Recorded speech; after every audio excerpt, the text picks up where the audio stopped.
आपण माणूस आहोत. आपल्याला भावना आहेत.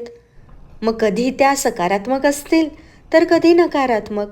पण तुम्हाला माहिती आहे का, चांगली गोष्ट ही आहे की त्या भावना कोणत्या आहेत ते आपल्याला ओळखता येतं.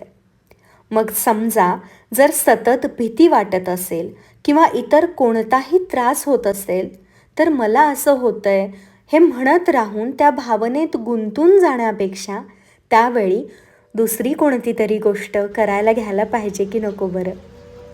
जितकं आपण एखाद्या नकारात्मक भावनेला एंटरटेन करू, तिच्याकडे लक्ष देऊ, तितकीच ती वाढत जाणार आणि मग संपूर्ण दिवस त्याच रडगाण्यात जाणार. 80% वेळा किरकोळ गोष्टी घडतात, ज्या सोडून दिल्या पाहिजेत आणि 20% वेळा स्वतःसाठी स्टँडही घेतला पाहिजे.